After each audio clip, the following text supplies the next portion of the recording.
Screen sharing നടത്തി. ഞാൻ recording start ചെയ്തു. ഓക്കെ, അച്ഛൻ ജോയിൻ ചെയ്യുമായിരിക്കും. ഞാൻ മെസ്സേജ് ചെയ്യാം. അച്ഛനുണ്ട്, അച്ഛൻ ഇതിലുണ്ട്. Okay sorry. ഓക്കെ, എനിക്ക് ഞാൻ സ്ക്രീൻ ഷെയറിംഗ് പറ്റത്തില്ല, അപ്പൊ അതൊന്ന് ആക്ടിവേറ്റ് ചെയ്യുക, കാരണം ഹോസ്റ്റ് ഡിസേബിൾഡ് എന്നാണ്. Just A second. Yep, done.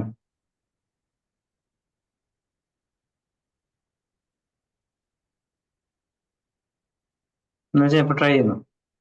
ഇപ്പം ഞാൻ ഷെയർ ചെയ്യുന്നുണ്ടോ? ഓക്കെ, കാണുന്നുണ്ട്. ഓക്കെ. യൂണിറ്റ് 4 ആയിരുന്നു തോന്നുന്നു, ഒരു ബ്രേക്ക് വന്നതുകൊണ്ട്. അതെ, നമ്മൾ 3 വരെയാ കംപ്ലീറ്റ് ചെയ്തത്.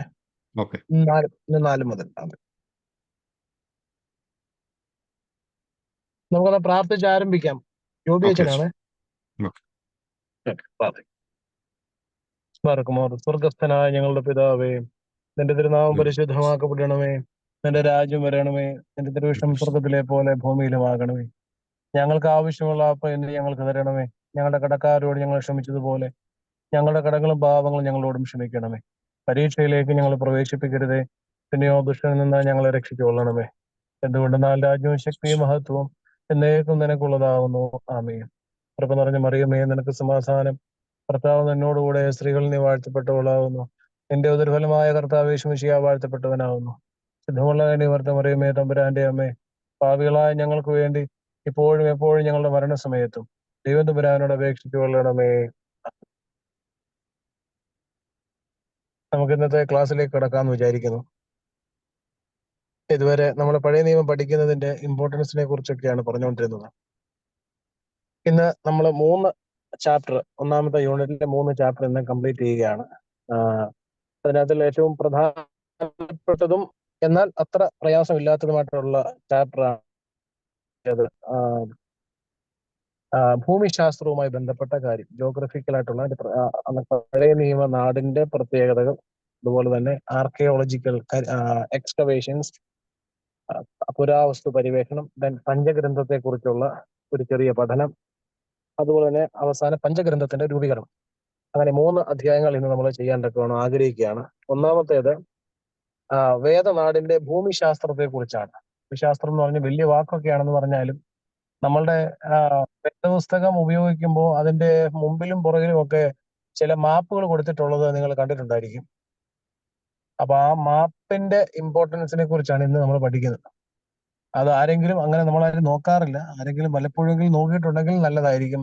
ഒരാൾ ഇന്ന സ്ഥലത്തു നിന്ന് വേറൊരു സ്ഥലത്തേക്ക് യാത്ര ചെയ്തു എന്ന് പറയുമ്പോൾ അത് എന്താണ് അതിന്റെ അതിൽ നമ്മൾ മനസ്സിലാക്കുന്നത് എന്ന് ഈ മാപ്പ് നോക്കിയാൽ നമുക്ക് അപ്പൊ എവിടെ നിന്ന് എങ്ങോട്ടാണ് യാത്ര ചെയ്തതെന്നും ആ സ്ഥലത്തിന്റെ പ്രത്യേകത എന്തൊക്കെയാണെന്നും. ഞാനൊരു ചോദ്യം ചോദിച്ചോട്ടെ, ആർക്കെങ്കിലും ആൻസർ പറയാമെങ്കിൽ. എത്ര കോണ്ടിനെന്റ്സ് എന്ന് പറഞ്ഞാൽ വൻകരകൾ, ഭൂഖണ്ഡങ്ങൾ പഴയ നിയമ സംഭവങ്ങളുടെ ഭാഗമായിട്ട് ഉണ്ടായിട്ടുണ്ടെന്ന് ആർക്കെങ്കിലും ഒന്ന് ഊഹിക്കാമോ? ഏതൊക്കെ ഭൂഖണ്ഡങ്ങളിലാണ് പഴയ നിയമത്തിന്റെ സംഭവങ്ങൾ നടന്നതെന്ന്? ഭൂഖണ്ഡങ്ങൾ എന്ന് പറഞ്ഞാൽ മനസ്സിലാകുമായിരിക്കുമല്ലോ, ഇല്ലേ? ഈ ഏഷ്യ മൈനർ എന്ന് പറയുന്നത് മുഴുവൻ അന്നത്തെ മിഡിൽ ഈസ്റ്റ് ഈ ഗ്രീക്ക് ഒരു പ്രവിശ്യയല്ലായിരുന്നു അത്? അങ്ങനെ അത് ഞാൻ ചോദിക്കുന്നത്, അതിന്റെ ഇപ്പോഴത്തെ ഒരു ജോഗ്രഫി നോക്കുവാണെങ്കിൽ, ഇപ്പോഴാണല്ലോ പിന്നീടാണല്ലോ അതിനെ ഭൂഖണ്ഡങ്ങളായിട്ടൊക്കെ തിരിച്ചത്. അപ്പോൾ ഇപ്പോഴത്തെ ഏതൊക്കെ ഭൂഖണ്ഡങ്ങളിലാണ് അന്ന് പഴയ നിയമത്തിലെ സംഭവങ്ങൾ നടന്നതെന്ന് ആർക്കെങ്കിലും ഒന്ന് എന്തെങ്കിലും ഐഡിയ ഉണ്ടോ? ഏഷ്യയുണ്ട്, ആഫ്രിക്കയുണ്ട്, ഇറ്റലി ഉണ്ട്. വേറെ ഏതെങ്കിലും? ഇറ്റലി യൂറോപ്പ് കുറെ ഭാഗമുണ്ട്. അതെ, എക്സാക്ട്ലി. ഈ 3 ഭൂഖണ്ഡങ്ങൾ ഇന്നത്തെ കാല സിറ്റുവേഷൻ നോക്കുവാണെങ്കിൽ 3 ഭൂഖണ്ഡങ്ങളാണ് പഴയ നിയമത്തിലെ സംഭവങ്ങളെല്ലാം നടന്നിരിക്കുന്നത്. ഏഷ്യയുടെ കുറച്ച് ഭാഗം, അതായത് ലെബനൻ, പാലസ്റ്റീൻ എന്നൊക്കെ പറയുന്ന ഏരിയ മുഴുവനും, ജോർഡൻ എന്നൊക്കെ പറയുന്നത് ഏഷ്യയുടെ ഭാഗങ്ങളാണ്. അതുപോലെ തന്നെ ഈജിപ്റ്റ് പോലെയുള്ള സംഭവങ്ങളെല്ലാം വരുന്നത് അറിയാമല്ലോ, അത് ആഫ്രിക്കയുടെ ഭാഗമാണ്. നൈൽ നദി, അതിന്റെ തീരത്തുള്ള പ്രദേശങ്ങളെ കുറിച്ചൊക്കെ നമുക്കറിയാം. വെള്ളം രക്തമായതൊക്കെ നൈൽ നദിയിലെ വെള്ളമാണ് രക്തമായി തീർന്നൊക്കെ ഉള്ള ഒരു കാര്യം നമ്മൾ പഠിക്കുന്നുണ്ട്. അപ്പൊ അങ്ങനെ ആഫ്രിക്കയുണ്ട്. അതുപോലെ തന്നെ നിങ്ങൾ പറഞ്ഞതുപോലെ ടർക്കി മുതൽ ഒരു വെസ്റ്റിലേക്ക് പോകുന്ന സ്ഥലങ്ങൾ മുഴുവനും യൂറോപ്പാണ്. അപ്പൊ ഇന്നത്തെ യൂറോപ്പാണ്. അപ്പൊ അങ്ങനെ 3 ഭൂഖണ്ഡങ്ങളിലായിട്ടാണ് അതിന്റെ പ്രധാനപ്പെട്ട സംഭവങ്ങളെല്ലാം നടന്നിരിക്കുന്നത്.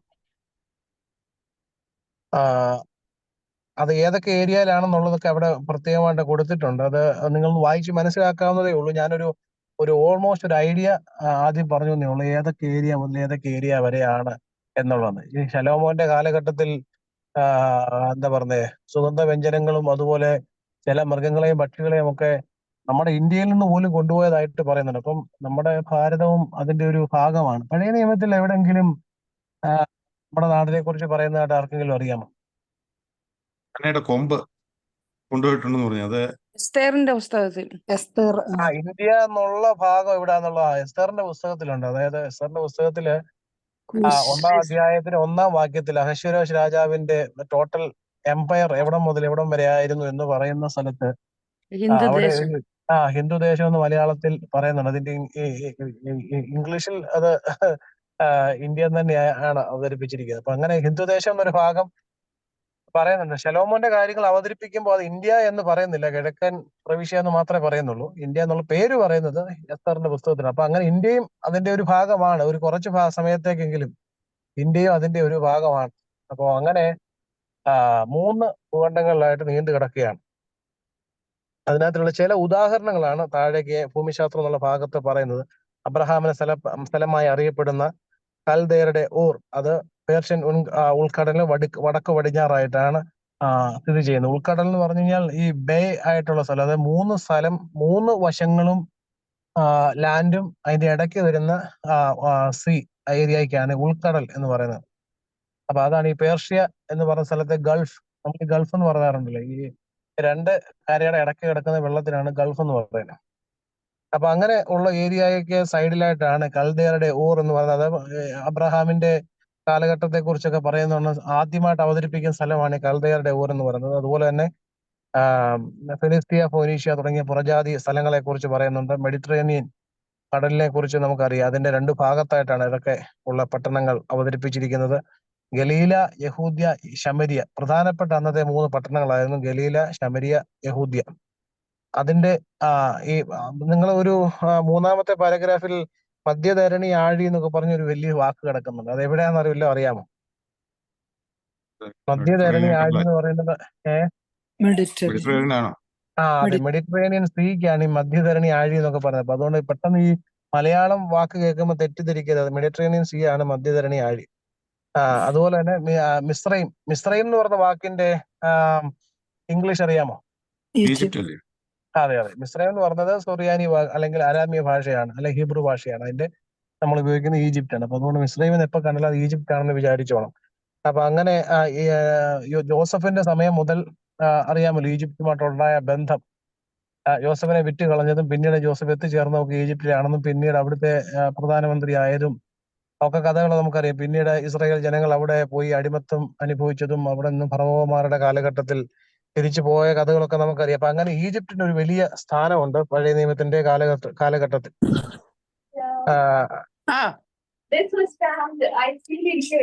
എന്താ പറ്റി? ഹലോ, നമ്മുടെ അമിക്ക ഇത് ഇന്ന് ഉണ്ടാക്കാമല്ലോ അല്ലേ സാബു? ഇപ്പൊ ഇവിടെ കൊണ്ടുവന്ന് വെക്കാം, കുഴപ്പമില്ല. ഞാൻ കമന്റ് പിക്കരാം. കാരണം 24 hour BUD അല്ലേ?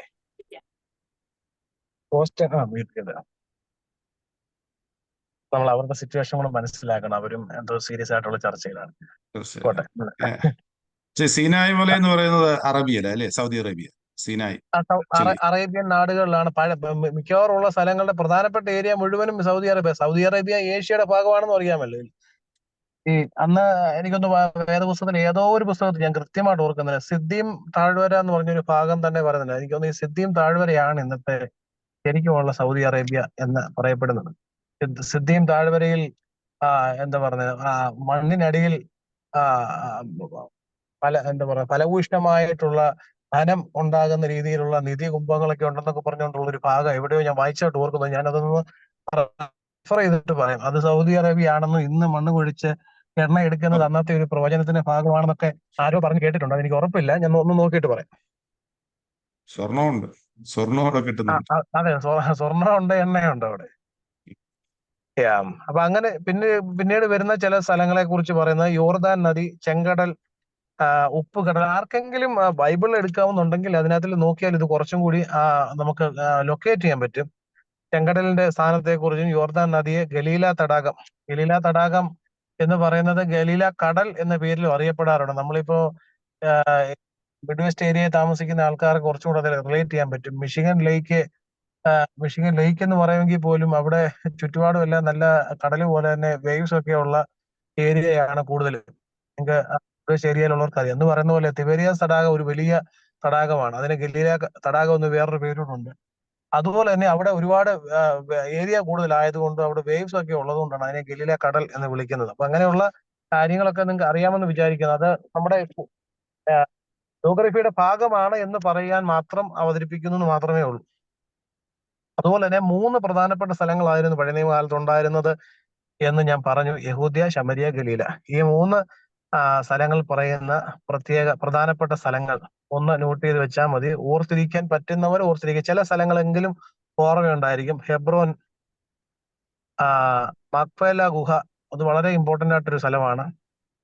ബെൽഷേബ, ബെത്ലഹേം, തെക്കോവ, യോപ്പ, നഗേബ്, യെരുശലേം, യെറീഹോ, ബഥേൽ, ബഥനി എന്ന് പറഞ്ഞാൽ ബഥാനിയാണ്, അനാഥോത്ത്, ഗിബയ, കിരിയാത്ത് യയാരീം, സീഫ്. ഇതുപോലെയുള്ള പ്രധാനപ്പെട്ട സ്ഥലങ്ങളായി യഹൂദ്യയിലെ സ്ഥലങ്ങളാണ്. യഹൂദ്യയും യെരുശലേമും തമ്മിൽ ഡിവിഷനും ഒക്കെ അറിയാം. പിന്നീട് പുറജാതികളുടെ നാടായ ശമരിയയിൽ ഉണ്ടായിരുന്ന ചില സ്ഥലങ്ങളാണ് ഷെഖേം, ഉഖാർ, ശമരിയ, കൈസറിയ, ഗിൽഗാൽ, ഗെരീസീം, ഷാരോൺ സമതലം, സൂക്കോത്ത് താഴ്വര, യാബോക്ക് കടവ്, മോവാബ്യ സമതലം. ഇപ്പൊ പറയുമ്പോൾ കുറെ സംഭവങ്ങളൊക്കെ നിങ്ങൾക്ക് ഓർമ്മ വരുന്നുണ്ടായിരിക്കും. ഞാനൊന്നും വിശദീകരിക്കുന്നില്ല. എല്ലാ സ്ഥലത്തെയും പ്രധാനപ്പെട്ട ഒരുപാട് സംഭവങ്ങൾ നടന്ന ചില സ്ഥലങ്ങളൊക്കെയാണിത്. അപ്പൊ അതുകൊണ്ട് അതൊന്ന് മനസ്സിൽ വെച്ചിരുന്നാൽ മതി. ഇനി നെക്സ്റ്റ് ടൈം വായിക്കുന്ന സമയത്ത് ഇതുപോലെയുള്ള സംഭവം, യാബോക്ക് കടവിനെ കുറിച്ചൊക്കെ അറിയാമല്ലോ. യാക്കോബ് ദൈവദൂതനുമായിട്ട് മൽപ്പിടുത്തം നടത്തിയ സ്ഥലത്തിന്റെ തൊട്ടടുത്തുള്ള കടവാണ് യാബോക്ക് കടവ്. അതിനിപ്പോ പിന്നീട് യാക്കോബ് അതിനെ പെനിയേൽ എന്ന് പേരൊക്കെ ഇട്ട് വിളിച്ചായിരുന്നു. അത് ഓർക്കുന്നുണ്ടായിരിക്കും വെച്ചാൽ. അതുപോലെ ഓരോ സ്ഥലത്തെ കുറിച്ചുള്ള സംഭവങ്ങളെ കുറിച്ചൊക്കെ നിങ്ങൾക്ക് അറിയാമായിരിക്കും. 3ാമത്തെ സ്ഥലമാണ് ഗലീല. ഗലീലയിലെ പ്രധാനപ്പെട്ട സ്ഥലങ്ങൾ കർമേൽ പർവ്വതം, മെഗിദ്ദോ താഴ്വര, Jabesh Gilead, Ramoth Gilead, Hermon, Tabor, Kadesh, Bashan, Nain, Nazareth, Magdala, Capernaum. ഇത്രയും പ്രധാനപ്പെട്ട സ്ഥലങ്ങൾ ഉണ്ട്. പിന്നെ അതിന്റെ പേർഷ്യൻ ഉൾക്കടലിന് വടക്ക് പടിഞ്ഞാറോട്ട് ഒഴുകുന്ന ഹിദ്ദേക്കൽ ഫ്രാത്ത് മഹാനദികളുടെ മധ്യേ. ഹിദ്ദേക്കൽ ഫ്രാത്ത് എന്ന് പറയുന്ന വാക്ക് എവിടെയെങ്കിലും കേട്ടതായിട്ട് ഓർമ്മയുണ്ടോ?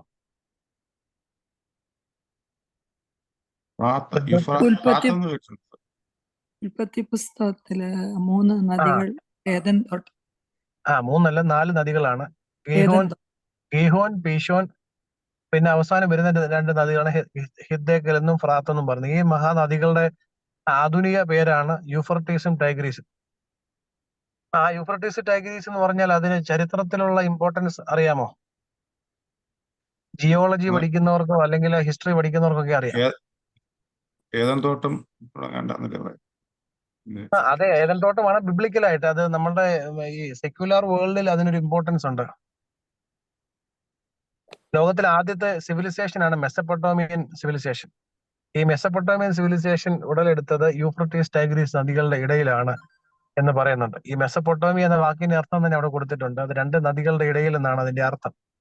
പൊട്ടാമോസ് എന്ന വാക്ക് ഗ്രീക്ക് വാക്കിന്റെ അർത്ഥം റിവർ എന്നും, മെസോ എന്ന വാക്കിന്റെ അർത്ഥം മിഡിൽ എന്നുമാണ്.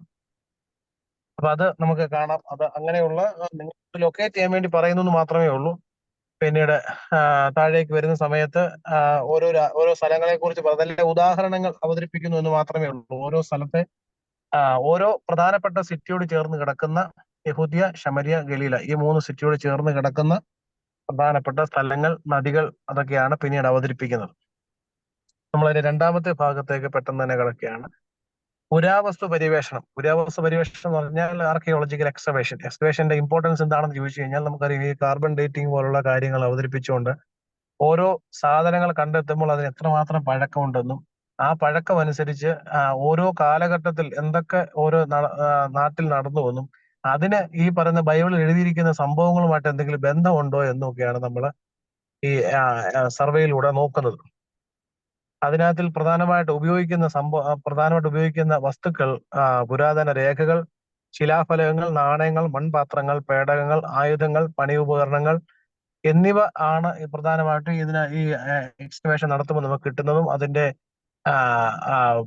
പ്രോസസ്സിലൂടെ അതിന് എത്ര കാലപ്പഴക്കം ഉണ്ട് എന്നും ഒക്കെ മനസ്സിലാക്കാൻ പറ്റുന്നു ഈ വസ്തുക്കളൊക്കെ പരിശോധിക്കുമ്പോഴാണ്.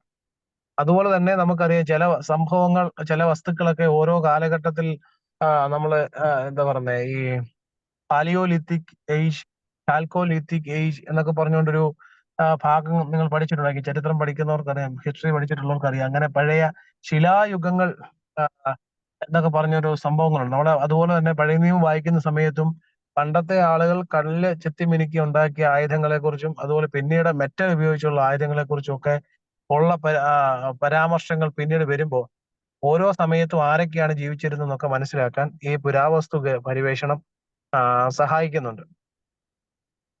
എങ്ങനെയാണ് പുരാവസ്തു പരിവേഷണം നടത്തുന്നതാണ് അടുത്ത ഭാഗം, പുരാവസ്തു പരിവേഷണത്തിന്റെ ആദ്യത്തെ ഭാഗം. അതായത് ഓരോ പുരാവസ്തു പരിവേഷണം നടത്തുമ്പോഴാണ് ഓരോ തിയറികൾക്കും ഒത്തന്റിസിറ്റി കൈവരുന്നത്. ഓരോ വസ്തുക്കൾ എടുക്കുക, അതിന് ആധികാരികമായി പഠനങ്ങൾ നടത്തിയതിനു ശേഷമാണ് അത് നടന്നു എന്ന് നമുക്ക് ആധികാരികമായിട്ട് സമർത്ഥിക്കാൻ സാധിക്കുന്നത്. അതുപോലെ തന്നെ ഓരോ ചരിത്രത്തിൽ അതിനുള്ള പഴക്കം, അതുപോലെ തന്നെ ഓരോ ആളുകൾ ജീവിച്ചിരുന്ന ചരിത്ര പശ്ചാത്തലം, ആചാര രീതികൾ, ചിന്താഗതികൾ, ഉത്ഭവം, അങ്ങനെയുള്ള കാര്യങ്ങളൊക്കെ അവതരിപ്പിക്കാൻ പറ്റും. ഞാനത് ചിന്താഗതികൾ ഉത്ഭവം എന്ന് പറയുമ്പോൾ ഒരു കാലത്ത് നല്ലത് എന്ന്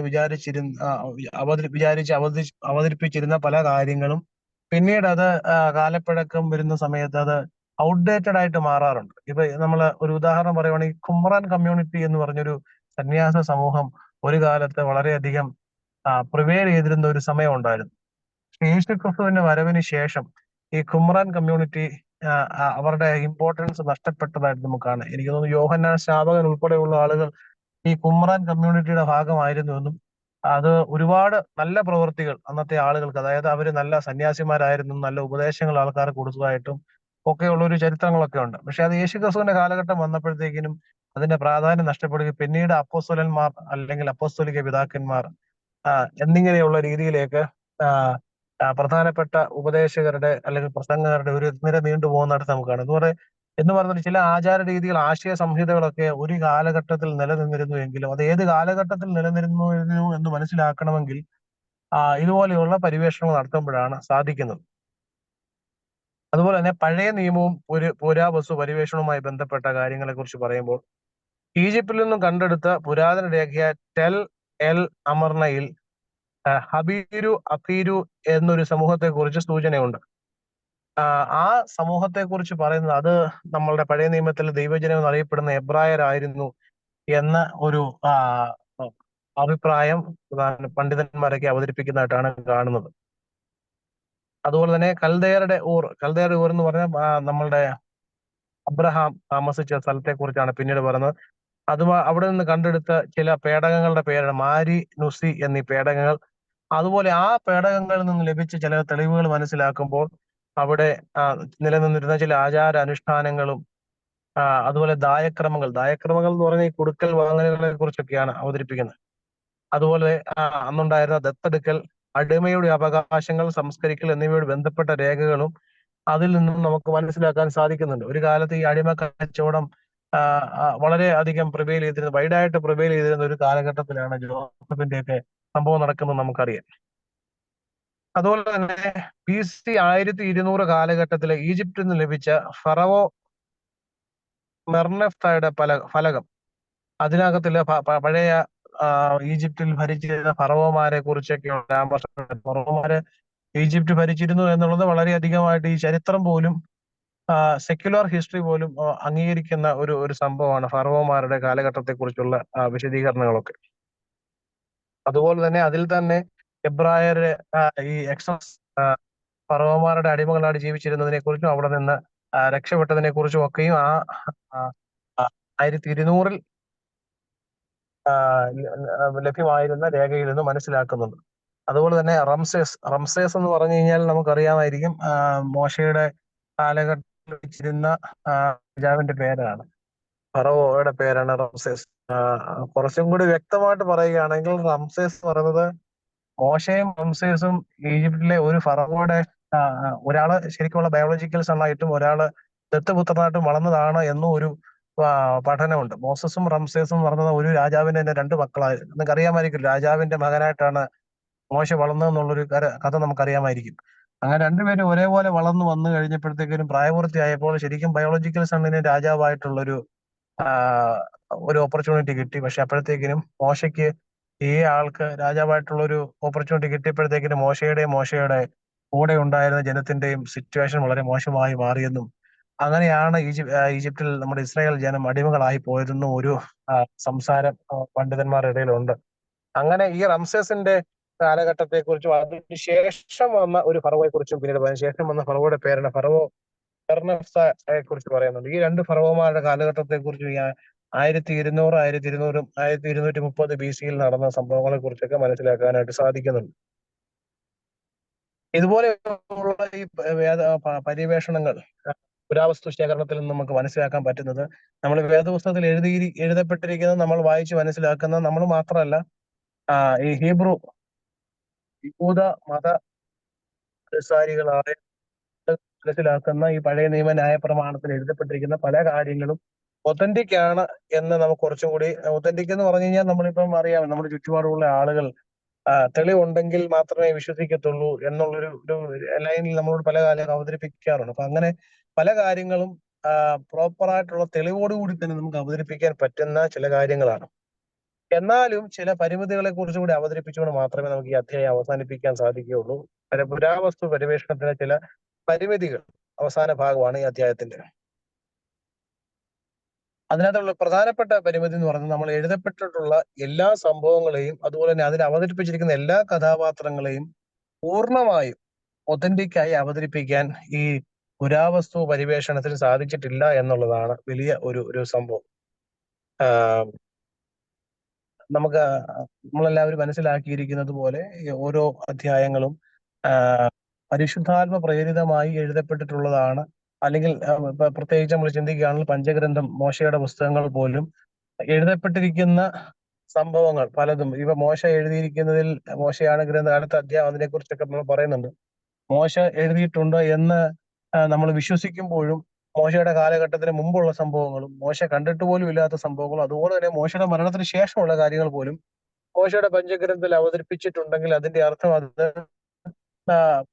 കുറച്ച് പരിശുദ്ധാത്മ പ്രേരിതമായി എഴുതപ്പെട്ട സംഭവങ്ങളാണ് പല പുസ്തകങ്ങളിലും ഉള്ളത്. പക്ഷെ അതിനൊന്നുമുള്ള ആധികാരികമായ രേഖകളോ അല്ലെങ്കിൽ ആധികാരികമായ തെളിവുകളോ കണ്ടെത്താൻ ഈ പുരാവസ്തു പരിവേഷണങ്ങൾക്ക് സാധിച്ചിട്ടില്ല എന്നുള്ളതും വലിയ ഒരു ഡ്രോബാക്കാണ്.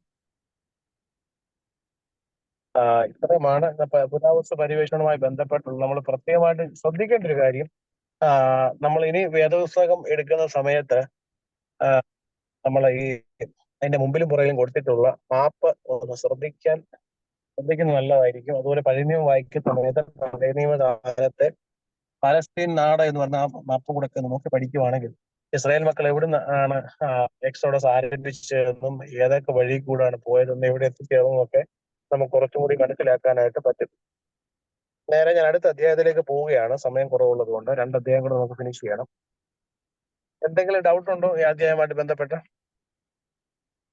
അല്ലെങ്കിൽ ഒരു കാര്യം ചെയ്യാം, ഡൗട്ട്സ് എല്ലാം കൂടെ ഒന്ന് നമുക്ക് അവസാനം ചോദിക്കാം. ഇതുകൂടെ അങ്ങ് തീർത്തിട്ട് നമുക്ക് അവസാനം ചോദിക്കാം. പഞ്ചഗ്രന്ഥം, അഞ്ചാമത്തെ അധ്യായത്തിന് ഒരു പഞ്ചഗ്രന്ഥം എന്നാണ്. ഏറ്റവും ആദ്യത്തെ 5 പുസ്തകങ്ങളാണ് പഞ്ചഗ്രന്ഥങ്ങളെന്നും അതിന് ഇംഗ്ലീഷ് പേര് പെന്ററ്റ്യൂക്ക് എന്നാണ് അറിയപ്പെടുന്നത്. അതുപോലെ തന്നെ അതിന് നിയമഗ്രന്ഥങ്ങൾ എന്നും പേര് അറിയപ്പെടുന്ന തോറ എന്ന പേരിൽ അറിയപ്പെടുന്നുണ്ട് എന്ന് നമുക്കറിയാം.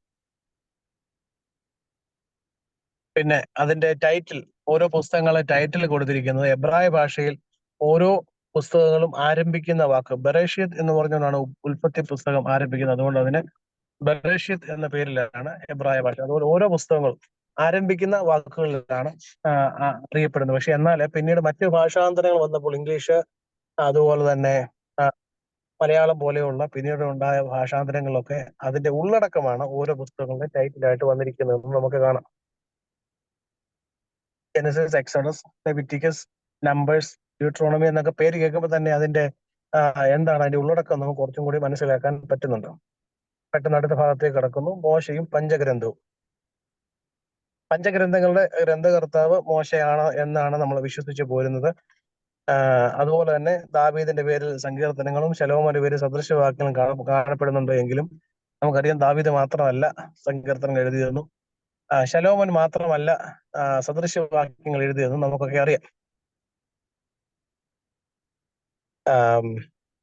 പിന്നെ മോശയുടെയാണ് ന്യായപ്രമാണ പുസ്തകം എന്നുള്ളതിന് ഒന്ന് രണ്ട് തെളിവുകൾ വേദപുസ്തകത്തിൽ തന്നെ നമുക്ക് കാണാൻ സാധിക്കുന്നുണ്ട്. ആരെങ്കിലും ഒന്ന് വായിക്കുവാണെങ്കിൽ കുറച്ചുകൂടെ നല്ലതായിരുന്നു. നെഹമ്യാവിന്റെ പുസ്തകം 8-ാം അധ്യായം 1-ാം വാക്യവും ലൂക്കോസിന്റെ സുവിശേഷം 24-ാം അധ്യായം 44-ാം വാക്യം. നെഹമ്യാവിന്റെ പുസ്തകം 8-ാം അധ്യായം 1-ാം വാക്യം ആരെങ്കിലും വായിക്കാമോ? ഈ ടൈം ആരെങ്കിലും ഒരാൾ അടുത്ത ഭാഗം കൂടെ ലൂക്കോസിന്റെ സുവിശേഷം 24-ും 44-ഉം കൂടെ എടുക്കുവാണെങ്കിൽ നമുക്ക് അതും കൂടി ഒന്ന് ചെക്ക് ചെയ്തിട്ട് പോകും. 4-ാം വാക്യം. നെഹമ്യാവ് 8-ന്റെ 1. അങ്ങനെ ഇസ്രായേൽ മക്കൾ തങ്ങളുടെ പട്ടണങ്ങൾ ഓർത്തിരിക്കുമ്പോൾ പാർത്തിരിക്കുമ്പോൾ 7-ാം മാസത്തിൽ സകല ജനവും നീർവാതിലിന്റെ മുമ്പിലുള്ള വിശാല സ്ഥലത്ത് ഒരുമനപ്പെട്ട് വന്നുകൂടി. യഹോവ ഇസ്രായേലിന് കൽപ്പിച്ചു കൊടുത്ത മോശയുടെ ന്യായപ്രമാണ പുസ്തകം കൊണ്ടുവരുവാൻ എബ്രാ ശാസ്ത്രിയോട് പറഞ്ഞു. അത് നമുക്കറിയാം ഏത് സാഹചര്യം എന്നറിയാം. യെരൂശലേം ദേവാലയത്തിന്റെ പുനർനിർമ്മാണത്തിന്റെ സമയമാണ്. അവിടെ മോശയുടെയാണ് ന്യായപ്രമാണം എന്ന് വേദപുസ്തകത്തിൽ തന്നെ പറയുന്നുണ്ട്. രണ്ടാമത്തെ ഭാഗം ഒന്ന് വായിക്കാമോ? രണ്ടാമത്തേത് ലൂക്കോസിന്റെ സുവിശേഷം 24-ന്റെ 44. പിന്നെ അവൻ അവരോട്, ഇതാകുന്നു നിങ്ങളോടുകൂടെ ഇരിക്കുമ്പോൾ ഞാൻ പറഞ്ഞ വാക്ക്. മോശയുടെ ന്യായപ്രമാണത്തിലും പ്രവാചക പുസ്തകങ്ങളിലും സങ്കീർത്തനങ്ങളിലും എന്നെക്കുറിച്ച് എഴുതിയിരിക്കുന്നതൊക്കെയും നിവൃത്തിയാകണം എന്നുള്ളത് തന്നെ എന്ന് പറഞ്ഞു.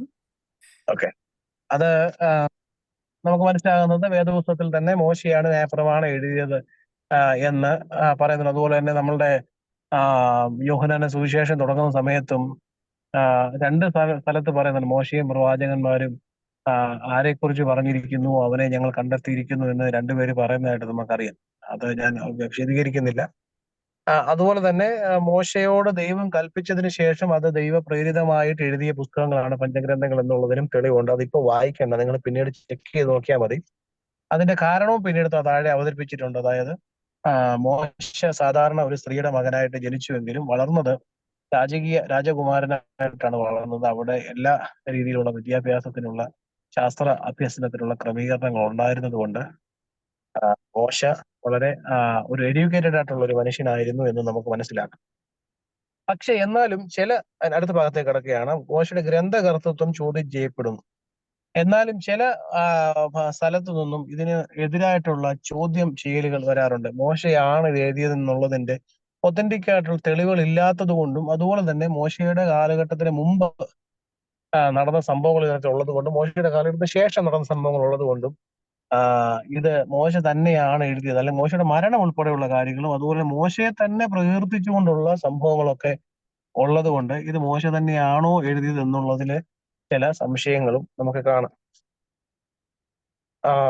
അതാണ് ആദ്യത്തെ ഒരു ഭാഗം പറയുക. AD 11-ാം നൂറ്റാണ്ടിൽ ജീവിച്ച ഇബ്ൻ എസ്ര എന്ന യഹൂദ റാബിയാണ് ആദ്യമായിട്ട് ചോദ്യം ഉന്നയിക്കുന്നത്. 17-18 നൂറ്റാണ്ടുകളിൽ വേദഗ്രന്ഥം സൂക്ഷ്മമായി പഠിക്കുവാനുള്ള ശ്രമമുണ്ടായി.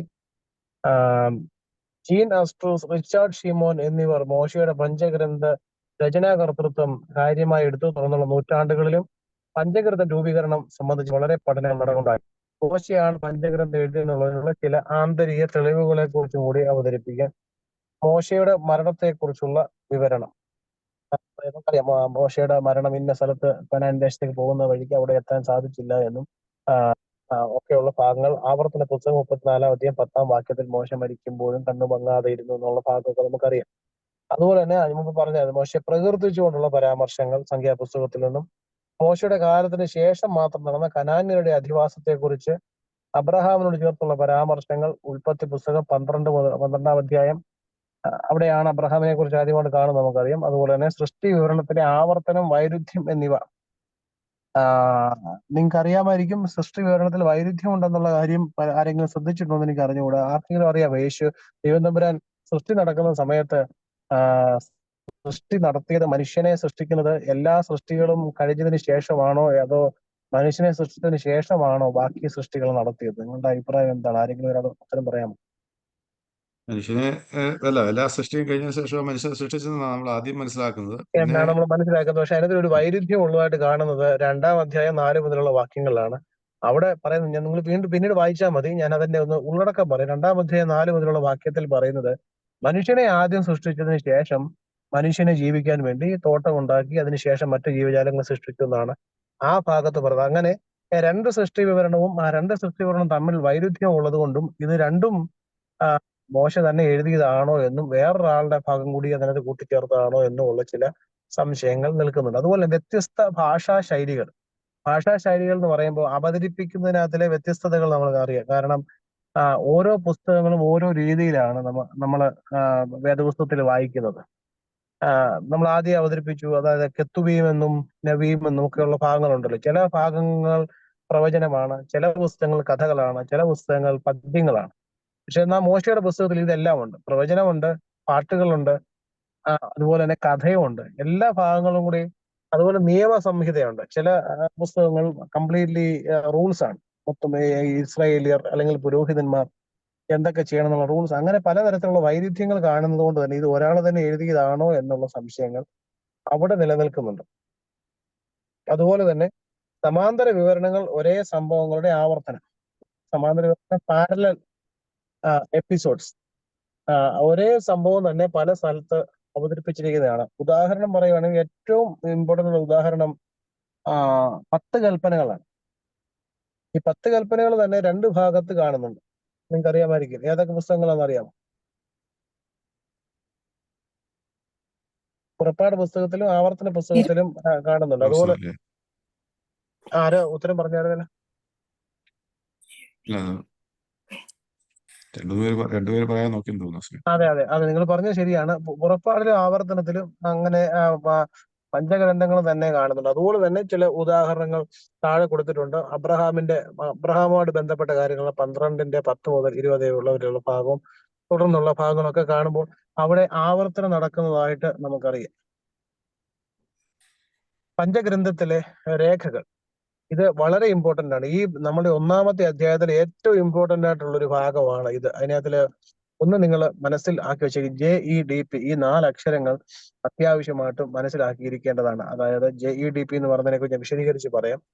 JEDP എന്ന് പറഞ്ഞാൽ 4 വ്യത്യസ്ത സോഴ്സുകളാണ്. മോശയുടെ പഞ്ചഗ്രന്ഥത്തിന്റെ ഒതന്റിസിറ്റിയെ കുറിച്ച് പഠിക്കാൻ തുടങ്ങിയ ആളുകൾ അതിന്റെ ഈ പഞ്ചഗ്രന്ഥം എന്ന് പറഞ്ഞാൽ മോശ ഇരുന്ന് ആദ്യം മുതൽ ഉൽപ്പത്തി 1-ാം അധ്യായം എന്ന് പറഞ്ഞു എഴുതി തുടങ്ങിയതല്ല നമുക്കറിയാം. പിന്നീട് കിട്ടിയ സോഴ്സ് അനുസരിച്ച് ക്രോഡീകരിക്കപ്പെട്ടതാണെന്ന് നമുക്കറിയാം. അതുകൊണ്ട് അങ്ങനെ ഓരോ സോഴ്സ് കണ്ടെത്താൻ പോയ സമയത്തും ഓരോ സോഴ്സും ക്രോഡീകരിച്ച സമയത്ത് ഉണ്ടായ ഓരോ പേരുകൾ കൊടുത്തിട്ടുണ്ട്. അതായത് 4 പേരുകളാണ്: യാഹുവിസ്റ്റ്, എലോഹിം, യൂട്രോണമി ആൻഡ് പ്രീസ്റ്റ്ലി. ഈ 4 തരത്തിലുള്ള സോഴ്സസ്. യാഹുവിസ്റ്റ് സോഴ്സസ് എന്ന് പറഞ്ഞു കഴിഞ്ഞാൽ യഹോവ എന്ന പേര് ദൈവത്തിന് ഉപയോഗിക്കുന്ന പുസ്തകങ്ങൾ കണ്ടെടുക്കപ്പെട്ടതിന്റെ കാലഘട്ടം പറയുന്നത് 850 BC-യിലാണ്.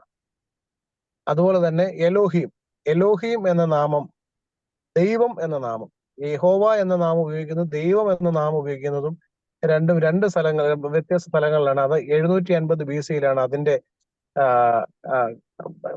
പരിവേഷണങ്ങളുടെ സാധ്യതകൾ നടക്കുന്നത്. ആ സമയത്താണ്. അതുപോലെ തന്നെ 3-ാമത്തേത് യൂട്രോണമി സോഴ്സസ്, അതായത് ആവർത്തന പുസ്തകത്തിൽ നടക്കുന്ന സംഭവങ്ങൾ മാത്രം ലഭിച്ച ഒരു കാലഘട്ടമാണ്. അതുകൊണ്ടാണ് അതിനെ ന്യൂട്രോണമി എന്ന് പറയുന്നത്. അതുപോലെ തന്നെ പ്രീസ്റ്റ്ലി, ദൈവത്തെ പുരോഹിതനായിട്ട് അവതരിപ്പിക്കുന്ന, മഹാപുരോഹിതനായിട്ടൊക്കെ അവതരിപ്പിക്കുന്ന ചില ഭാഗങ്ങൾ ലഭിച്ചത് പിന്നീട് 500-ലാണ്. അപ്പൊ അങ്ങനെ 4 തരത്തിലുള്ള രേഖകളാണ് പഞ്ചഗ്രന്ഥം ക്രോഡീകരിക്കപ്പെടാൻ. അതിന്റെ എക്സ്പ്ലനേഷൻ, അതിന്റെ ഉദാഹരണങ്ങൾ നിങ്ങൾ തന്നെ കണ്ടെത്തിയാൽ മതി. ഏതൊക്കെ പുസ്തകത്തിലാണ് ദൈവത്തെ യഹോവ എന്ന് വിളിക്കുന്നത്, അതുപോലെ തന്നെ ദൈവത്തെ ദൈവം എന്ന് വിളിക്കുന്നത് എന്നും, അതുപോലെ തന്നെ മഹാപുരോഹിതൻ എന്ന് വിളിക്കുന്നതൊക്കെയുള്ള സംഭവങ്ങൾ നമുക്കറിയാം. അത് പഴയ നിയമത്തിൽ പ്രത്യേകിച്ച് പഞ്ചഗ്രന്ഥത്തിൽ ഏതൊക്കെ ഭാഗത്താണ് എന്നുള്ളത് നമുക്ക് മനസ്സിലാക്കാവുന്നതേ ഉള്ളൂ. എന്നാലും നമ്മളുടെ വിശ്വാസം അനുസരിച്ച്, നമ്മളുടെ മാത്രമല്ല യഹൂദ മതത്തിന്റെയും ക്രിസ്തീയ മതത്തിന്റെയും വിശ്വാസം അനുസരിച്ച് പഞ്ചഗ്രന്ഥം എന്ന് പറയുന്ന പുസ്തകങ്ങളുടെ പ്രധാനപ്പെട്ട എന്നല്ല, ഒരേ ഒരു ഓതർ എന്ന് പറയുന്നത് മോശ തന്നെയാണ്. അവിടെ ഇവിടെ ചില കൂട്ടിച്ചേർക്കലുകൾ വന്നിട്ടുണ്ടോ എന്നുള്ളത് നമ്മൾ പൂർണ്ണമായും സമ്മതിക്കുന്നു. കാരണം അതിന്റെ ഓഥറിനെ കുറിച്ചുള്ള നമുക്ക് വിവരണങ്ങൾ ലഭിച്ചിട്ടില്ലാത്തത് കൊണ്ട് അവയെല്ലാം മോശ തന്നെ ചെയ്തതാണ് എന്ന് തന്നെ നമ്മൾ വിശ്വസിക്കുന്നു.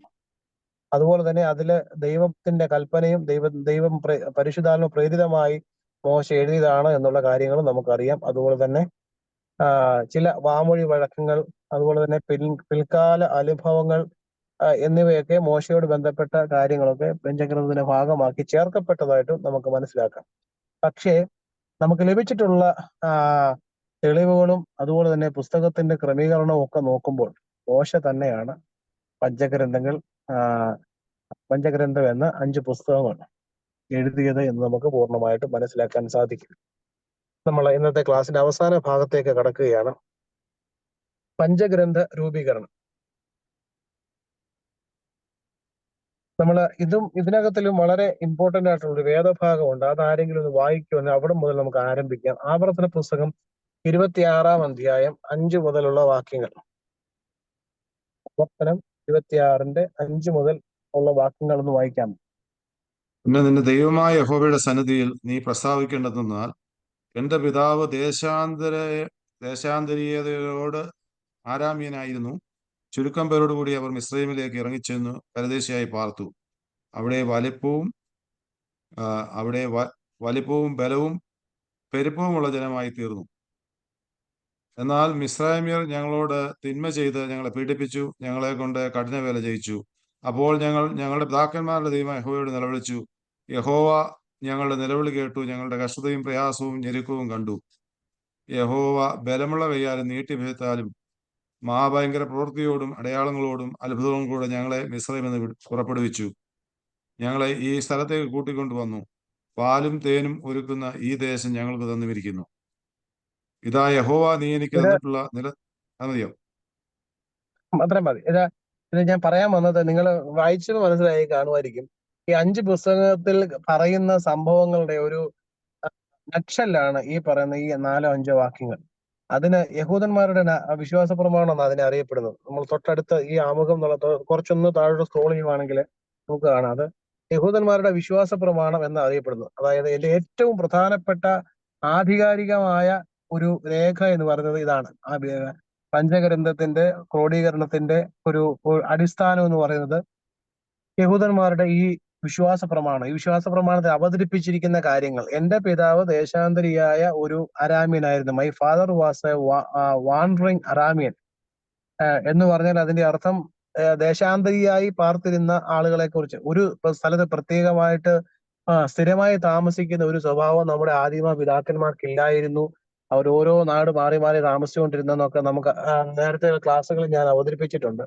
അപ്പൊ അങ്ങനെ എന്റെ പിതാവ് എന്ന് പറഞ്ഞ ഒരാളുടെ ഫാദറിനെ കുറിച്ചല്ല പറയുന്നത്, അവരുടെ ഏറ്റവും പൂർവ്വപിതാവായ അബ്രഹാമിനെ കുറിച്ചാണ്. എന്റെ പിതാവ് ദേശാന്തരിയായ അരാമ്യനായിരുന്നു. അരാമ്യം എന്ന് പറഞ്ഞാൽ ഹീബ്രു ഭാഷയുടെ ഡയലക്റ്റ് ആണ് അരാമ്യ ഭാഷ. അത് സംസാരിക്കുന്ന ആളുകളെയാണ് അങ്ങനെ നമ്മൾ വിളിക്കുന്നത്. ദേശാന്തരിയായ അരാമ്യനായിരുന്നു. പിന്നീട് സംഭവങ്ങളെ കുറിച്ചൊക്കെ നമ്മൾ പോയി വായിച്ചല്ലോ. അങ്ങനെ എവിടെ പോയി, എങ്ങോട്ട് പോയി, അടിമത്തത്തിൽ പോയി, അടിമത്തത്തിൽ രക്ഷപ്പെട്ടു, ഇത്രയും കാര്യങ്ങളൊക്കെ അവിടെ അവതരിപ്പിക്കുന്നുണ്ട്. അങ്ങനെ അവിടെ നിന്ന് രക്ഷപ്പെട്ട കാര്യങ്ങൾ വരെ അവതരിപ്പിച്ചതിന് ശേഷം ഇത് ഒരു നമ്മളിപ്പോ വിശ്വാസ പ്രമാണം നമ്മുടെ പള്ളികളിൽ ചൊല്ലുന്നത് പോലെ അവരുടെ സിനഗോഗുകളിലും യെരുശലേം ദേവാലയത്തിലും ഈ വിശ്വാസ പ്രമാണം മുടങ്ങാതെ എല്ലാ ആരാധനയിലും ചൊല്ലുമായിരുന്നു. അങ്ങനെ ചൊല്ലിയ ആരാധനയിൽ ചൊല്ലിക്കൊണ്ടിരുന്ന ഈ വിശ്വാസ പ്രമാണം കാലക്രമേണ പുരോഹിതന്മാർക്കാണ് അതിന്റെ ചുമതല ഉണ്ടായിരുന്നത്. കാലക്രമേണ ചൊല്ലി നമ്മുടെ ചരിത്രം, യഹൂദ ജനത്തിന്റെ ചരിത്രം, അത് എല്ലാവരുടെ ഉള്ളിൽ അത് വളരെ സ്ട്രോങ് ആയിട്ട് ഉറച്ചു. അതിനുശേഷമാണ്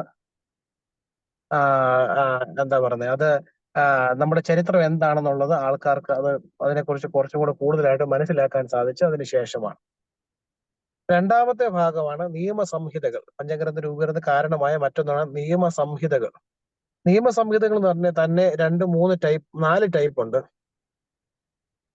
2 ടൈപ്പ് ഉണ്ട്. അതായത് ഒന്ന്, എങ്കിൽ എന്ന ഒരു വാക്ക് ഉപയോഗിച്ചുകൊണ്ടുള്ള സംഭവങ്ങൾ. അതായത് നിങ്ങൾ ഇങ്ങനെ ചെയ്യുവാണെങ്കിൽ അങ്ങനെ സംഭവിക്കും, ഇങ്ങനെ ചെയ്തില്ലെങ്കിൽ ഇങ്ങനെ സംഭവിക്കും എന്ന് പറയുന്നുള്ള ഒരു കണ്ടീഷണലായിട്ടുള്ള ചില നിയമങ്ങളുണ്ട്. നിങ്ങൾ വണ്ടി എന്താ പറയുന്നത് ഓടിക്കുന്ന സമയത്തുള്ള ചില നിയമങ്ങളുണ്ടല്ലോ. ചുവന്ന ലൈറ്റ് കത്തുമ്പോൾ വണ്ടി നിർത്തിയില്ലെങ്കിൽ വണ്ടി ഇടിക്കും എന്ന് പറഞ്ഞവരുള്ള ചില എങ്കിൽ കണ്ടീഷണൽ ആയിട്ടുള്ള ചില നിയമങ്ങൾ ഉണ്ടായിരുന്നു. അതുപോലെ തന്നെ കണ്ടീഷണൽ അല്ലാത്ത നിയമങ്ങൾ, ചില കാര്യങ്ങൾ നോ, ഡോണ്ട് ഡു ദാറ്റ് എന്നേ ഉള്ളൂ. അതിന് പ്രത്യേകിച്ച് അതിനകത്തിൽ റീസൺ ഒന്നുമില്ല, നിങ്ങൾ അത് ചെയ്യാൻ പാടില്ല അല്ലെങ്കിൽ ഇത് ചെയ്യണം എന്ന് പറഞ്ഞ 2 തരത്തിലുള്ള നിയമങ്ങളാണ് അന്നുണ്ടായിരുന്നത്.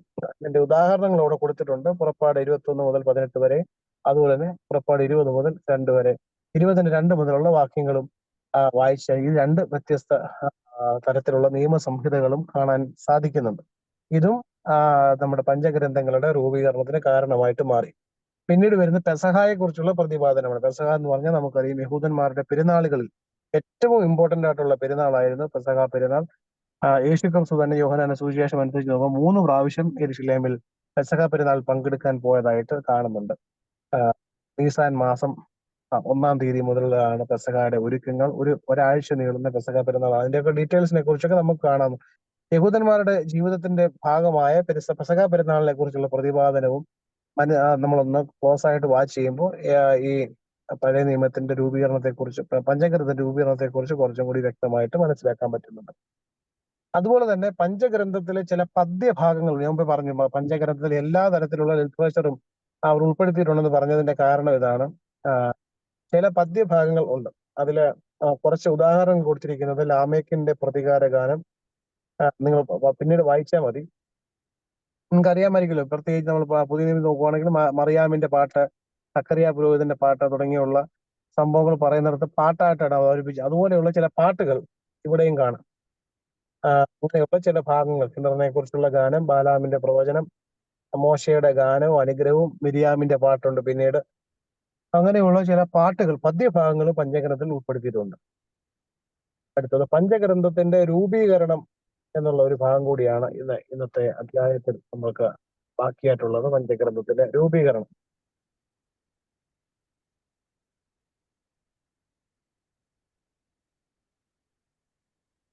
ഞാൻ ആദ്യം പറഞ്ഞതുപോലെ യഹൂദന്മാരുടെ വിശ്വാസ പ്രമാണവുമായി ബന്ധപ്പെട്ടാണ്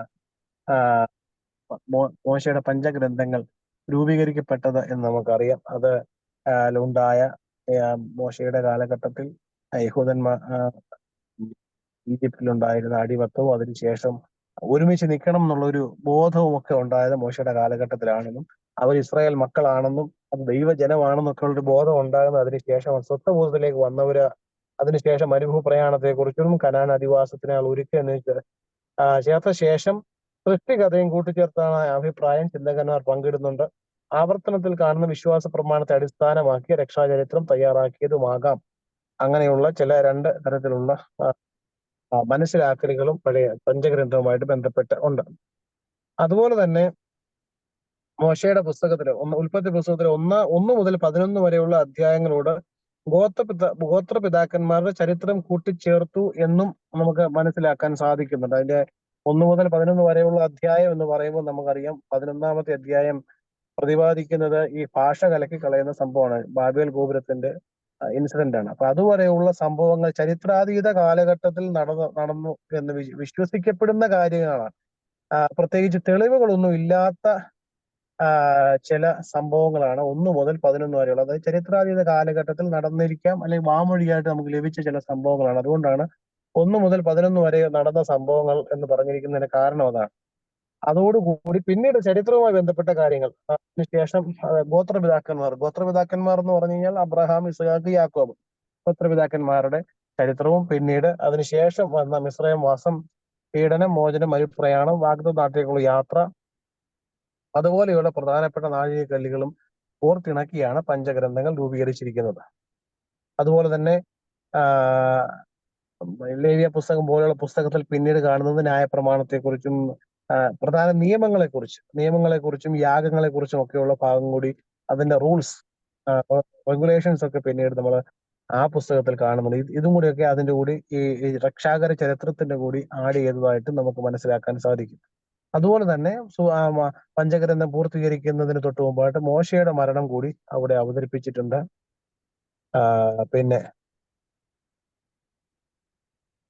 അവസാനം കൊടുത്തിരിക്കുന്ന സെന്റൻസും നമ്മൾ വ്യക്തമാണ് മനസ്സിലാക്കേണ്ടതാണ്. രക്ഷാചരിത്രം നട്ടലാക്കി രൂപം കൊടുത്ത പഞ്ചഗ്രന്ഥം പ്രവാസകാലത്ത് ദൈവാത്മാവിനാൽ പ്രേരിപ്പിക്കപ്പെട്ട ഒരുവൻ ഇന്ന് കാണുന്ന വിധത്തിൽ രൂപപ്പെടുത്തിയിട്ടുള്ളതാണ് എന്ന് പറയുന്നതിന്റെ അർത്ഥം എഴുതപ്പെട്ടതും നഷ്ടപ്പെട്ടു പോയതുമായ ഈ പഞ്ചഗ്രന്ഥത്തിലെ പുസ്തകങ്ങളെല്ലാം വീണ്ടെടുക്കുകയും അതുപോലെ തന്നെ ബാബേൽ പ്രവാസത്തിന്റെ കാലഘട്ടത്തിൽ അത് ദൈവാത്മ പ്രേരിതനായ ഒരു മനുഷ്യൻ അതിനെ ക്രോഡീകരിക്കപ്പെട്ട യഹൂദന്മാർക്ക് നൽകിയതാണ് എന്നും നമുക്ക് മനസ്സിലാക്കാൻ സാധിക്കുന്നുണ്ട്. ഇത്രയുമാണ് പഴയ നിയമത്തിന്റെ അവസാനിപ്പിക്കുന്ന ആദ്യ ഭാഗത്തിന്റെ ടൈറ്റിൽ.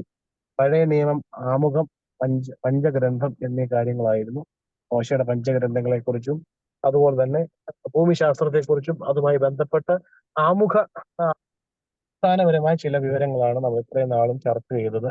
നമ്മൾ അടുത്ത ക്ലാസ് മുതൽ രണ്ടാമത്തെ യൂണിറ്റിലേക്ക് പ്രവേശിക്കും. എന്തെങ്കിലും സംശയങ്ങൾ ഉണ്ടെങ്കിൽ ചോദിച്ച് നമുക്കത് ക്ലിയർ ചെയ്ത് അവസാനിപ്പിക്കാം. ഈ വിശ്വാസ പ്രമാണം ഈ 26 മുതൽ 5 മുതൽ 9 വരെയുള്ള വാക്യങ്ങൾ എഴുതിയേക്കുന്നതിന്റെ റീസണിങ് അത് അവരുടെ വിശ്വാസ പ്രമാണം ആയതുകൊണ്ടാണോ അങ്ങനെ? ഇസ്രായേൽ മക്കൾക്ക് കൊടുത്ത ഒരു നിർദ്ദേശമാണ്. അത് വാക്യം ആരംഭിക്കുമ്പോൾ നമുക്ക് മനസ്സിലാവും, നിങ്ങൾ ദേവാലയത്തിൽ എത്തിയിട്ട് ഇങ്ങനെ ചൊല്ലണം എന്ന ഒരു നിർദ്ദേശമായിട്ട് കൊടുത്തിരിക്കുകയാണ്. അത് പിന്നീട് അത് അവര് കണ്ടിന്യൂസ് ആയിട്ട് എല്ലാ ആരാധനയിലും അത് അവതരിപ്പിച്ച് വിശ്വാസ പ്രമാണമായിട്ട് തന്നെ അതിനകത്ത് പറയുമ്പോൾ നമുക്കറിയാമല്ലോ, അത് ഒരാളോട് പറയുന്ന കാര്യമല്ല എന്നും ഇസ്രായേൽ ജനത്തിന്റെ മൊത്തത്തിലുള്ള ഒരു ചരിത്രം ഒരു നട്ടെല്ലായിട്ട് അവതരിപ്പിക്കുകയാണെന്നും അത് അവരുടെ ഒരു സ്വത്വബോധം, ഞങ്ങൾ എന്തൊക്കെയാണ് ഗോത്രൂ ചെയ്തതെന്നും അതിന്റെ ഒരു ഹിസ്റ്ററിയാണ് അവിടെ അവതരിപ്പിച്ചിരിക്കുന്നതെന്ന് നമുക്ക് മനസ്സിലാക്കാൻ പറ്റുന്നുണ്ട്.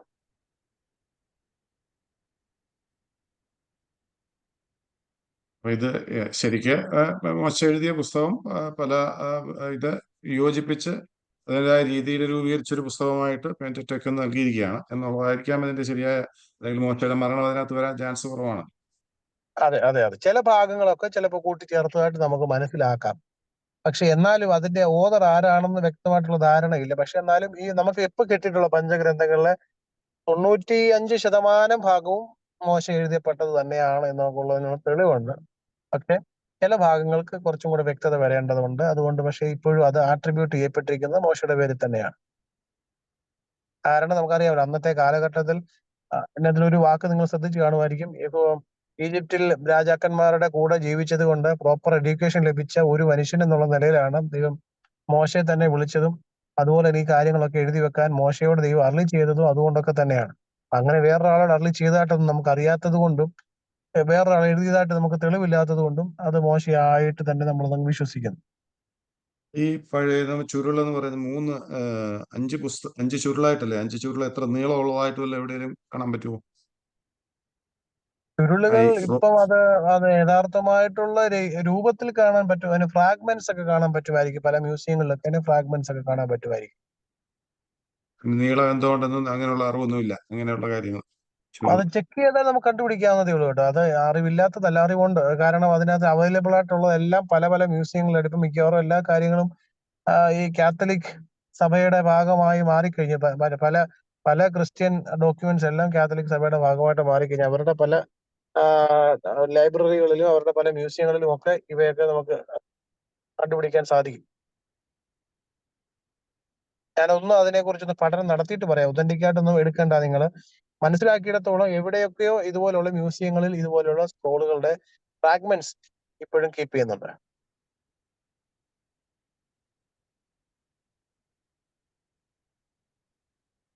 Anything else?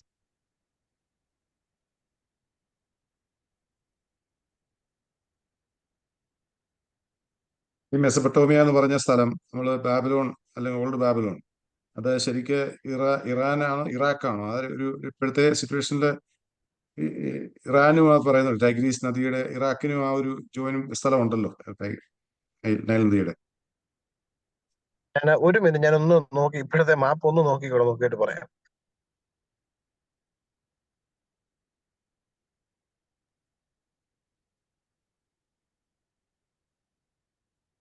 ഇപ്പോഴത്തെ മാപ്പ് നോക്കുകയാണെങ്കിൽ നമുക്ക് പേർഷ്യൻ ഗൾഫ് ഒക്കെ കാണാൻ പറ്റും കേട്ടോ.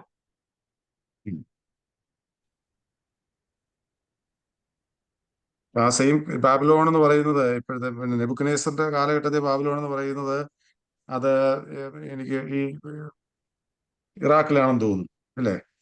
അതെ അതെ അതെ അതെ, അതായിരിക്കും ഇറാഖിന് ഇമ്പോർട്ടൻസ്. സോ മേ ബി അവിടെ ആയിരിക്കാം ആക്ച്വലി ഏതൻ തോട്ടവും അതിനോട് ചേർന്ന ഈ കഥകളൊക്കെ വിവരിക്കുന്ന സംഭവങ്ങൾ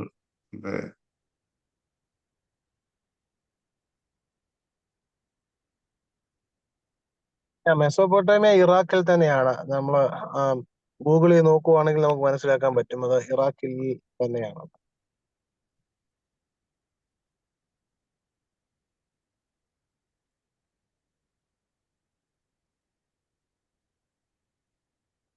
ഇറാൻ അല്ല, ഇറാഖ് തന്നെയാണ് കേട്ടോ. ഇന്നത്തെ ഇറാഖിലാണ് ഈ മെസോപ്പൊട്ടേമിയ എന്ന് പറഞ്ഞ രണ്ട് നദികളുടെ ഇടയിലുള്ള മെസോപ്പൊട്ടേമിയ സ്ഥിതി ചെയ്യുന്നത്.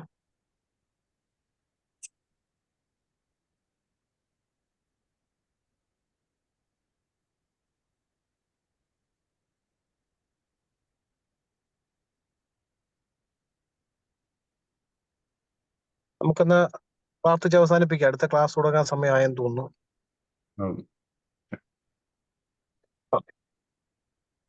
സ്തോത്രം സ്തോത്രം കർത്താവേ, സ്തോത്രം. അതായിരമായ അനവധിയായ സ്തോത്രം നാഥ. കൃപ വേണം ഞങ്ങളിൽ നിന്നും. എന്റെ കർത്താവേ, നിനക്ക് സ്തുതി, നിനക്ക് സ്തുതി, നിനക്ക് സ്തുതി. ആയിരങ്ങളുടെ ആയിരം മണം കൂടാതെ നമസ്കാരം കേൾക്കുന്നവനെ, യാചന നൽകുന്നവനെ, നമസ്കാരം കേട്ട് യാചനകൾ നൽകിയിടണമേ. കുറിയലായിസോൻ, കുറിയലായിസോൻ, കുറിയലായിസോൻ. ഞങ്ങളുടെ കർത്താവേ, ഞങ്ങളോട് കരുണ ചെയ്യണമേ. ഞങ്ങളുടെ കർത്താവേ, കൃപയുണ്ടായ ഞങ്ങളോട് കരുണ ചെയ്യണമേ. ഞങ്ങളുടെ കർത്താവേ, ഉത്തരമല്ല ചെയ്ത് ഞങ്ങളോട് കരുണ ചെയ്യണമേ. ഞങ്ങളുടെ കർത്താവേ, നിനക്ക് സ്തുതി. ഞങ്ങളുടെ കർത്താവേ, നിനക്ക് സ്തുതി. എന്നേക്കുള്ള ശരണമേ, നിനക്ക് സ്തുതി. ബാറക്കുമോ. ശുദ്ധമുള്ള പിതാവേ, ശുദ്ധമുള്ളതിനാമത് ഞങ്ങളെ കാത്തോളണമേ. ജയമുള്ള ശ്രീഭാജനം മറച്ചോളണമേ. ശുദ്ധമുള്ള എല്ലാ സമയങ്ങളിലും ഏതൊരുത്തരം കഴിഞ്ഞ് ഞങ്ങളെ മറച്ചുകൊള്ളണമേ. ആമീൻ.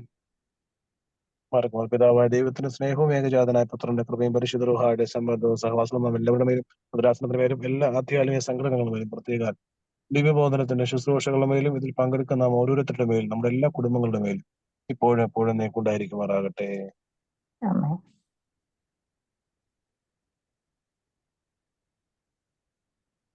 അലക്സാണ്ടർ, നമുക്ക് ഒന്ന് വൈൻഡപ്പ് ചെയ്യാം.